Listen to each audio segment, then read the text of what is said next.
Amados irmãos, a nossa mensagem de hoje está baseada no texto que se encontra na Epístola de Paulo aos Filipenses, capítulo 1, versos 3 a 5, que diz assim: Dou graças ao meu Deus por tudo que recordo de vós, fazendo sempre com alegria súplicas por todos vós, em todas as minhas orações, pela vossa cooperação no Evangelho, desde o primeiro dia até agora. Vamos orar. Bendito eterno Deus, te agradecemos pela tua palavra, palavra viva e eficaz. Te rogamos, Senhor, que o teu Santo Espírito venha, Senhor, a aplicar esta palavra aos corações de todos aqueles que haverão de ouvir esta mensagem. Abençoa-nos, Senhor, e abençoa a cada um. Nós te rogamos em nome de Jesus. Amém. A Epístola de Paulo aos Filipenses nos conta muitas coisas acerca do apóstolo Paulo. É uma carta pessoal, uma carta prática. A maior parte do livro de Filipenses é um livro positivo. A palavra alegria, regozijo, contentamento é usada 17 vezes neste livro.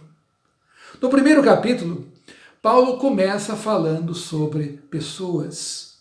Como desfrutar, ou como os jovens de hoje dizem, como curtir melhor as pessoas em nossa vida. O que precisamos para curtir melhor as pessoas com quem nós convivemos? Precisamos aprender com o apóstolo Paulo 4 coisas. A primeira coisa que Paulo nos ensina é a apreciar as qualidades das pessoas. No verso 3 diz: Dou graças ao meu Deus por tudo que recordo de vós. Uma outra versão traz: Dou graças ao meu Deus todas as vezes que me lembro de vós. Paulo sentia prazer em lembrar das coisas boas, em focar nos bons momentos, em lembrar das experiências positivas. E você? O que você se lembra das pessoas? Há quem apenas se lembre do ruim, são apontadores de erros. Lembram-se do tropeço dos outros, do mal que alguém lhes fez, e por isso acabam solitários. Ninguém quer tê-los como companhia. Paulo não agia assim. Paulo agradecia a Deus a cada instante que se lembrava da igreja. E percebam que os dias que ele passou em Filipos não foram dias fáceis. Em Atos, capítulo 16, temos o pano de fundo dessa história. Ali, ele foi, junto com Silas, espancado, humilhado e preso ilegalmente. Enquanto na prisão, houve um terremoto que os libertou e o carcereiro foi convertido a Cristo Jesus. Foi-lhe, entretanto, pedido que deixasse a cidade e nunca mais retornasse. Na primeira aos Tessalonicenses, capítulo 2, verso 2, ele diz terem sido maltratados e ultrajados em Filipos. Realmente, Paulo não teve uma boa experiência em Filipos. Apesar disso, sempre que ele pensava nas pessoas dali, ele agradecia a Deus. Paulo poderia ter enfatizado só o negativo. Ele poderia ter se lembrado das dores, mas preferiu se focar nas coisas pelas quais ele poderia ser grato. Irmãos, há quem viva remoendo o passado, vivem ressentidos. Como resultado, já não conseguem mais se relacionar bem. Eles mantêm o foco no lado mal e negativo. Nós devemos ser gratos pelo que as pessoas têm de bom. Valorizem isso. As memórias agradáveis são uma escolha. Eu posso decidir o que eu vou me lembrar do meu passado. Lembre-se do melhor. Esqueça-se o resto. Vamos enfatizar os pontos fortes e não os fracos. Ouvimos muito a frase, ele é um bom homem, ou ela é uma boa mulher, mas toda vez que ouvimos um mas, significa que a ênfase está sendo posta no negativo e não no positivo.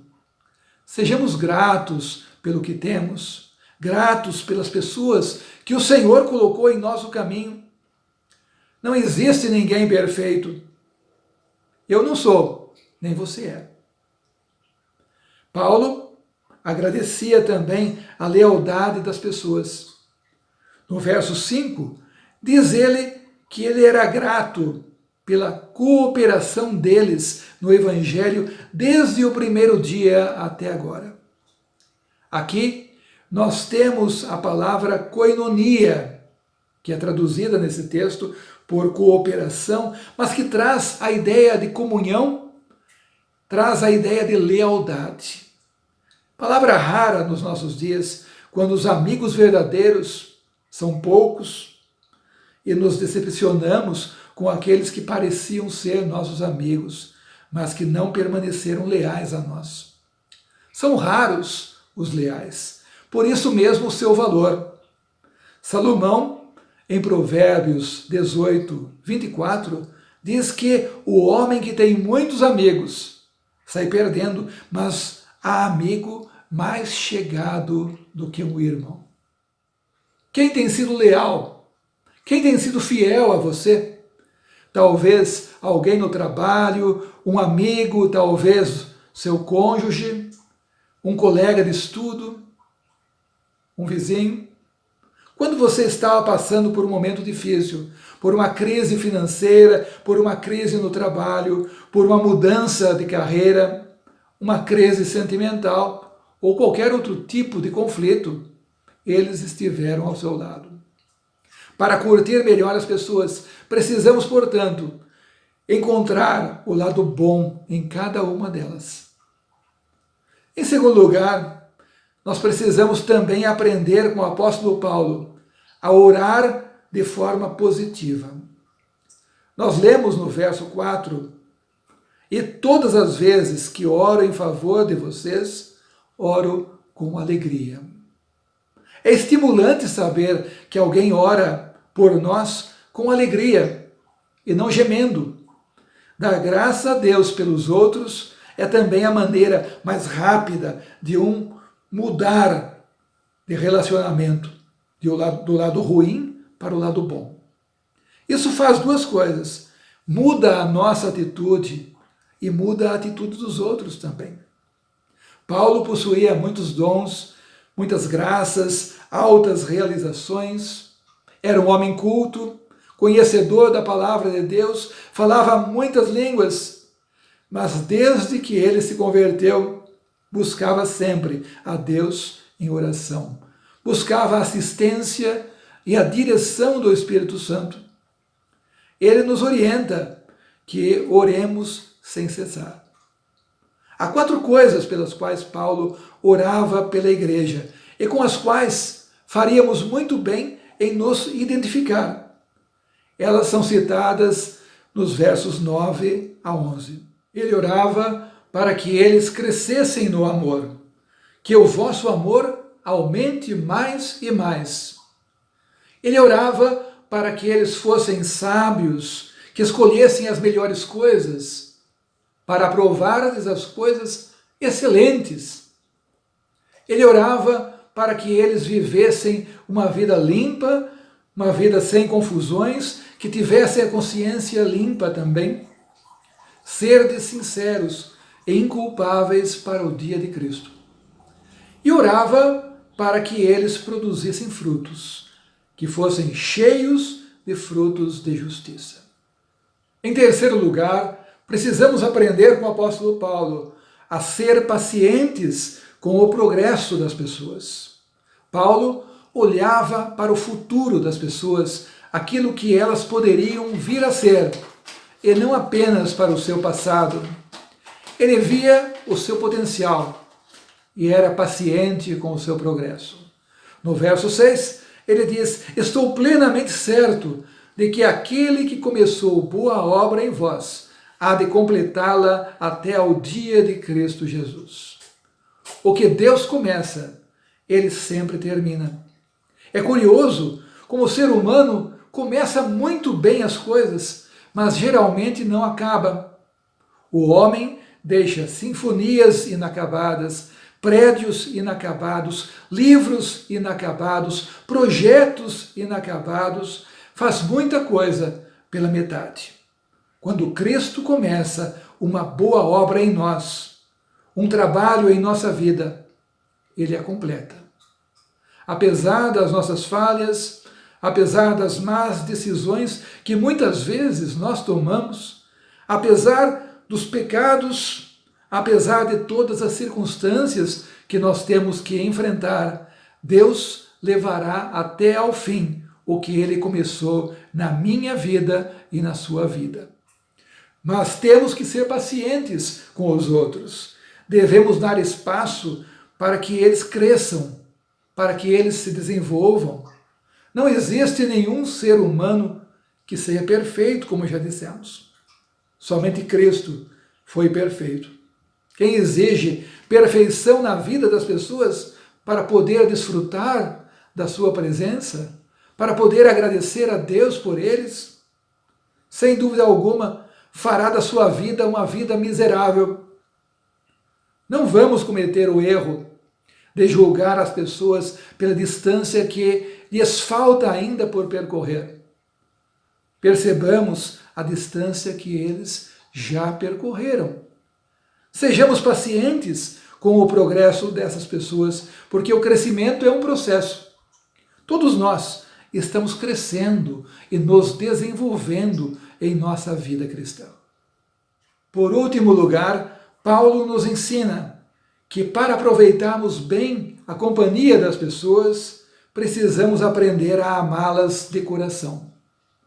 Ele diz no verso 7, aliás, é justo que eu assim pense de todos vós, porque vos trago no coração, seja nas minhas algemas, seja na defesa e confirmação do Evangelho, pois todos sois participantes da graça comigo. Se nós não carregamos as pessoas no coração, nós acabamos por carregá-las nos nossos nervos. Se você não carrega seus filhos no coração, você os carrega em seus nervos. Se você não carrega o seu cônjuge no coração, você o carrega nos nervos. O amor sincero começa com a compreensão.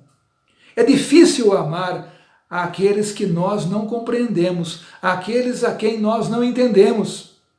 É por isso que devemos sempre tentar entender primeiro. Por que a pessoa se comporta desta ou daquela maneira conosco? Muitas vezes não conhecemos o passado no qual essa pessoa viveu, no qual ela cresceu. Talvez hoje eles estejam muito melhores do que estavam há 5 ou há 10 anos atrás. Vamos ouvir a sua dor, vamos procurar entender os seus problemas, vamos saber de onde essas pessoas vieram. Já no verso 8, Paulo, sendo judeu, ele usa um hebraísmo. Diz o texto, pois minha testemunha é Deus da saudade que tenho de todos vós na terna misericórdia de Cristo Jesus.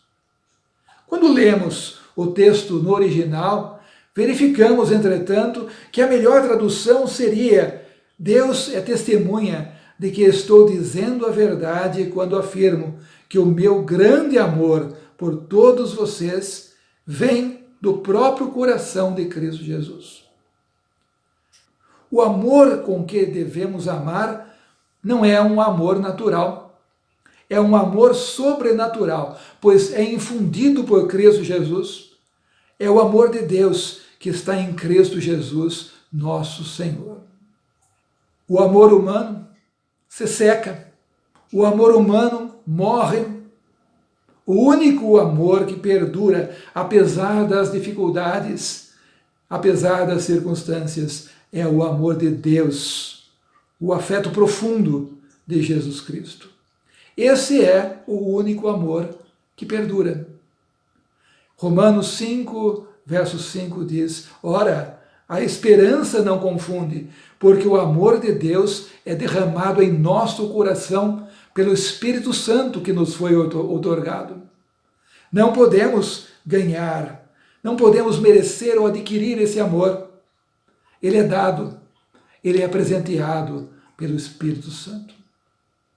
Queridos irmãos, a vida é muito curta para não aproveitarmos bem a companhia daqueles que Deus colocou em nosso caminho.